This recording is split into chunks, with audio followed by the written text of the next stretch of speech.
Hi guys, my name's Laura and I'm the Specky Seamstress, and today I'm talking to you sat in a homemade bra.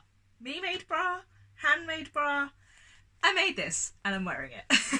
So we're going to talk about that, and also this giant list and pile of patterns that I've printed. So this is an organised Laura today. Now, I put myself out on the internet in a swimsuit recently. And from there my confidence grew, and I decided that it was really time that I started sewing some underwear. Now, I have been wanting to sew underwear for a while. Underwear shopping, I hate. I hate underwear shopping. I find it so frustrating because I like a comfy underwear situation. I like comfy pants, I like comfy bras, I like not paying through the roof for my bras and underwear, and I just don't enjoy it. So I find it really annoying, and I really needed to go underwear shopping, and I kept putting it off thinking, but I'll learn to make stuff. No, I won't buy more, I'll learn to make stuff. And then I hadn't.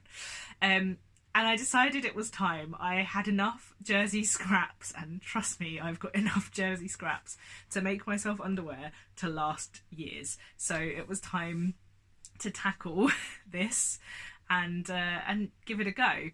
So I started off by sewing not a bra, but a pair of knickers. So I have had the Paper Theory Stevie knickers pattern for quite a while.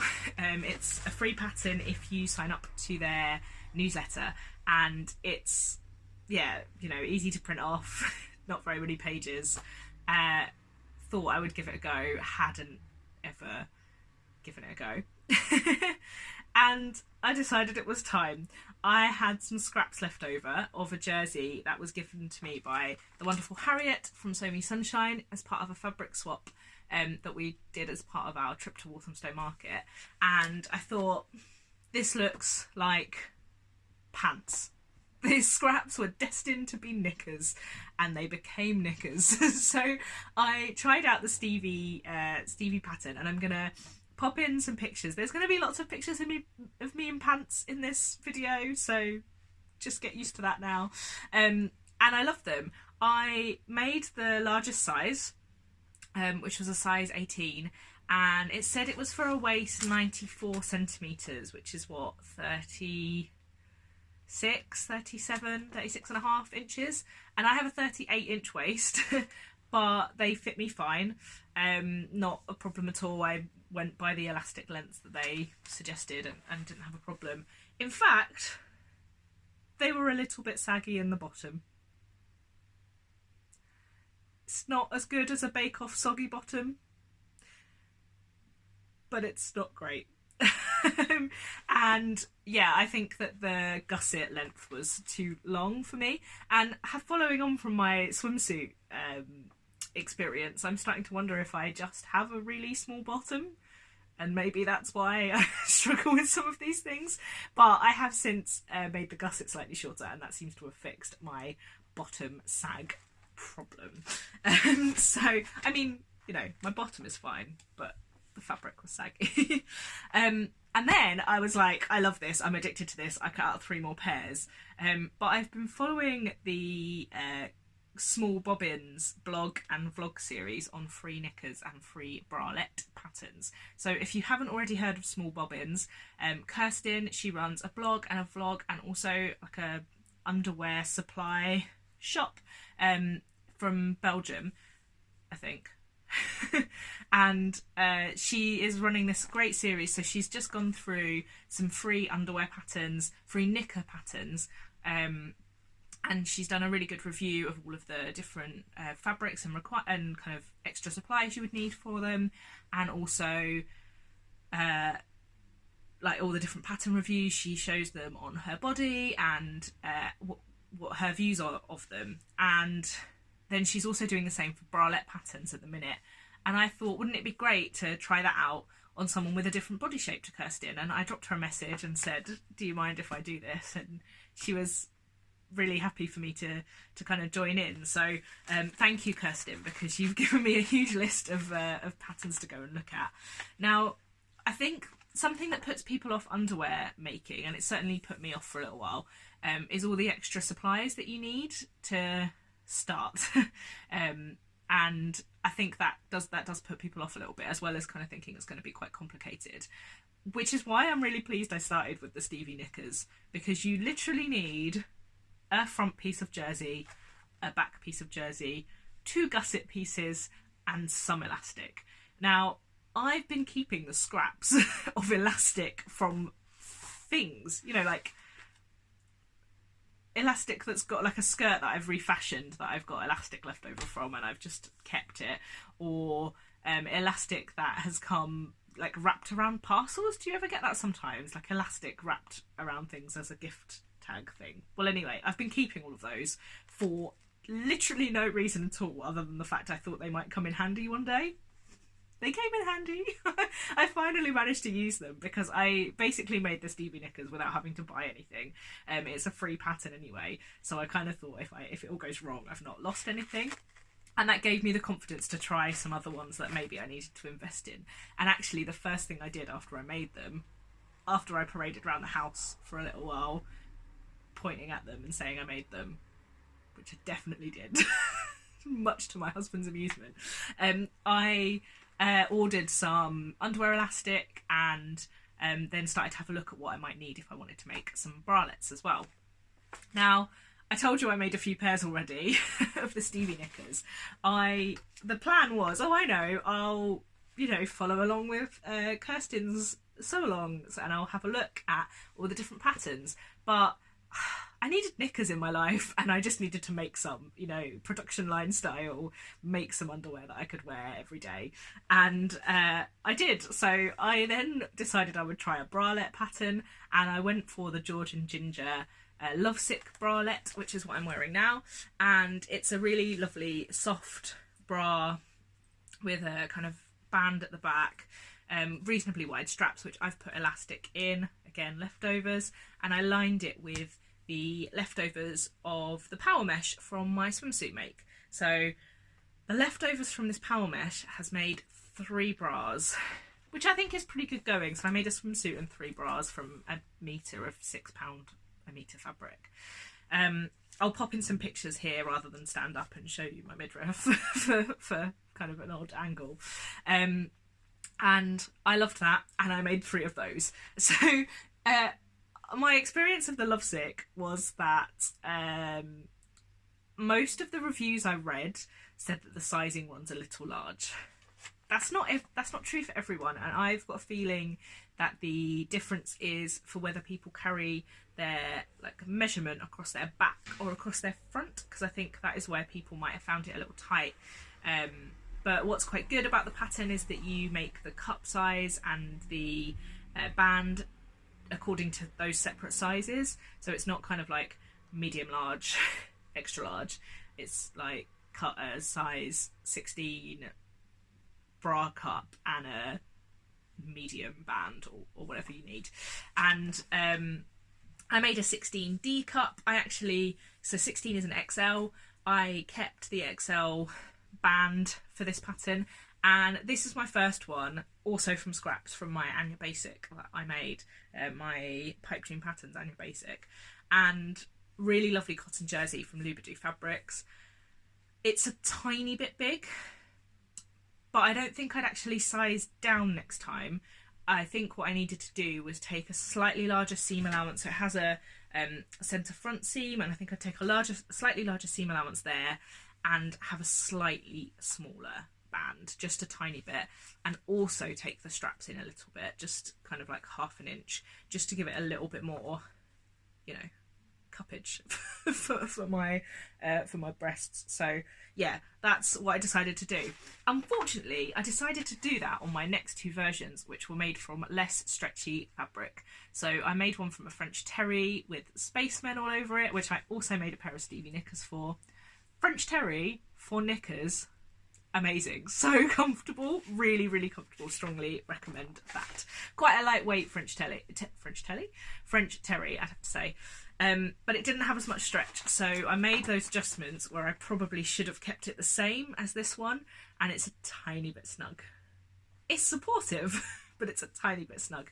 It's quite comfortable once it's on, but it's not that comfortable getting in and out of, and it's not that elegant getting in and out of. Like, if you're having the dream of sewing underwear for, you know, feeling sexy, I didn't feel sexy getting in and out of that bra. No. So those have been my experience so far, and I've loved it. It's been so much fun sewing. It's so much easier to sew than I thought. You don't need an overlocker to sew any of them. I used the overlocker for my bralettes for the Lovesick, but I didn't use an overlocker for the Knickers. I don't think you need to. I did for the side seams, but you don't have to. The gusset encloses all of the seams, so you don't need to worry about seam allowance and things. So strongly recommend those. And then I started to look at the patterns that Kirsten had been looking at for her knicker patterns and for her bralette patterns. Now, I wasn't convinced that all of the patterns that she was making I would either choose to make or be able to make, because some of the free patterns that you get come in not particularly large size ranges. I already said that the Stevie knickers by Paper Theory, I sewed the largest size in and I was technically out of the size range. The George and Ginger Lovesick bralette comes in a massive size range, and yeah, that's a lot more inclusive. And you tend to find that with companies like George and Ginger and Patterns for Pirates, and those kind of pattern companies are much more inclusive than some of the like bigger indie patterns, maybe pattern companies. So I started having a look. I had a look at the size range. I also had a look at the style. I'm not going to sew any thongs and put pictures of me in thongs on the internet. I haven't worn a thong since I was about 15, when, you know, I felt like I should try some because they were cool to wear, and they're not cool to wear. I mean, not for me. Wear thongs if you want to, but you ain't catching this girl in a thong anytime soon, so not going to do that. And also some of the bralette patterns either didn't go up to my cup size or my back size, or just weren't a style that I was ever going to wear. So I haven't followed Kirsten's list entirely, but I do have 4 more bralettes to try and 7 more knicker patterns to try. So let me talk to you a little bit quite quickly about all of these, because otherwise this is going to be a really long vlog. And I will talk more about these. So the idea of this is that I've made my first couple, I've shown you some pictures, and then I'm going to make up these after I've talked to you about them, and I'll either round up in like a bralette video and then a knickers video, or a kind of a mix of how, like, depending on how I sew them and when I sew them. But you will see these, and I'll give proper reviews of them then. So I'll be making the Oh Lulu Hyacinth bra. This is the one I'm most worried about, because it kind of reminds me of a training bra, you know, so I'm a little bit concerned that it's not going to be super supportive. But it's okay to have not super supportive bras within your rotation of bras, and I actually quite like wearing something to bed, so it might become like a pyjama bra, because why not have a pyjama bra in your life? The Mood Darcy, which I think is the most maybe out of my comfort zone bra that I've chosen to go for, because it's the closest to what I would call a cage bra. You know, those bras that have become really popular that have more straps and bits coming out of it that you don't really know how to get into. Well, the Mood Darcy is a little bit like that. But also, I haven't tried any mood patterns, and I thought that would be quite interesting to try. It's got a really deep V. It's almost more like a proper cropped top rather than just a bra, which I'm quite excited to try. And I've had to order like rings and things for it. The Madeline Intimate Barrett bra, which is like, it's got a little cutout diamond in it, which is again like part of that cutout cage style, but a little bit less intimidating perhaps. I don't quite know how that cutout is going to work with my cleavage, but we'll see. We'll go along that journey together. Madeline Intimates actually do a couple of free bralette patterns, and Kirsten talks more about those on her blog, which I'll have linked below. But they just weren't my style of bra, so I've chosen to just stick with one of theirs. And then the So So Easy Bralette, which is one that isn't on Kirsten's blog, but looks really pretty. And it actually really reminds me, I've recently bought a Bravissimo bralette on the recommendation of a friend, and it's really super comfortable, but it has quite a like wide V, like it comes up quite high, and I can't wear it under a lot of my clothes. And this So So Easy one seems to kind of be a similar shape, but it actually has sort of straps, so I'm hoping that it will give me a similar feel but be less difficult to wear, which is, you know, important.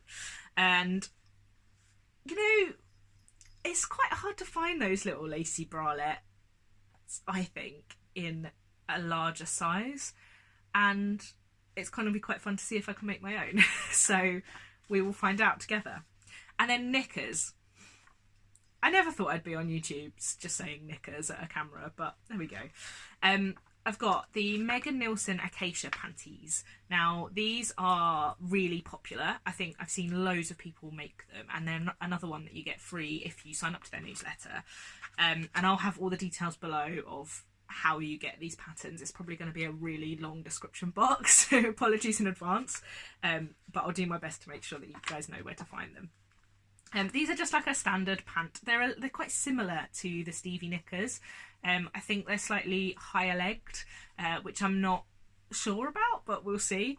I like an old granny pant, really, if I'm honest, or a boy short. I love boy shorts. So then I've got the Make Bra Hipster pattern, which I'm hoping will satisfy a little bit of my boy short needs. The Sozo Pants pattern. Right to the point, I like that. Again, a really basic pant pattern, so I'm expecting that and the Acacia and the Stevie will be quite similar, although I have noticed that their construction methods are different, and I will go into that in more detail later. Well, in another vlog later, not like later in 3 minutes later. Then I've got a couple that I don't think were on Kirsten's blog, but I've got a couple of woven knicker patterns. Now, all of the others have been for jersey. I mostly wear jersey pants. I haven't had any woven knickers for quite a while, but I've had some really pretty woven knickers, like made from sort of satiny, I mean, it was definitely polyester, but, you know, satiny feel knickers. So I kind of think that's going to be quite fun to try, and both of them came from sewing magazines. So one of them came from Love Sewing, that's the Pretty as a Picnic and Forget Me Not woven knicker pattern, and then one was just called Simply Sewing Knickers. Again, straight to the point. And they're both woven with elastic, and I've got so many scraps. Like, I have scraps left over from my fabric swap with Tamlin. Dinosaur cotton lawn pants has got to happen, hasn't it? I mean, it just does. So I'm going to give those a go, and cotton lawn is one of the recommended fabrics. However, I have had a problem printing the Pretty as a Picnic Love Sewing woven pants, which might be my mistake, but I will let you know when I come to hopefully still sewing them. And then I've got a couple that are slightly different. The So So Easy lace undies. Now, I have experimented with buying lace undies in the past. You know, the ones I mean, that are kind of quite straight across and then they just have a gusset, because they should be a style I really like, but I've never really managed to find any that are comfortable, mostly because the gusset seems to be quite narrow on a lot of them, and I don't like that. So I'm hoping to give that a go myself, and it looks really easy to make, so I just need to get some stretch lace, which I'm still on the hunt for, but yeah, we'll get to it eventually. And then a final last minute addition to my list is the Hallow sleep shorts pattern. Now, it is designed to be shorts and not underwear, but I told you I like boy shorts, and I feel like these are the closest to boxer shorts that I've found for a women's pattern. Now, I have a boxer short pattern for my husband, but, you know, they're not the right shape. I would quite like to try the Hallow sleep shorts as a version for that. So keep them quite short in the leg and experiment with the different waistband. And also, if I can make myself some chub rub shorts, we have succeeded in my underwear experimentation. So there we go. So that's my list. I will be ticking them off hopefully over the next month or so, and getting through some of my scraps. It's been a really well-timed introduction and kind of like excitement about these patterns, because it's so yourself sustainable at the minute, which is a hashtag challenge. I don't know why I did this. On Instagram, run by a new craft house in the UK, but it's open worldwide. And one of my pledges is to use up some of my scraps, and my other pledge is to make myself basics, including underwear. So I'm going to crack on with these and check in with you when I've made some more. Thanks so much for watching, guys. I really hope you enjoyed it. If you did, please give me a thumbs up and subscribe if you haven't already. And you can check out all my details of where to find me elsewhere online below. Until next time, bye!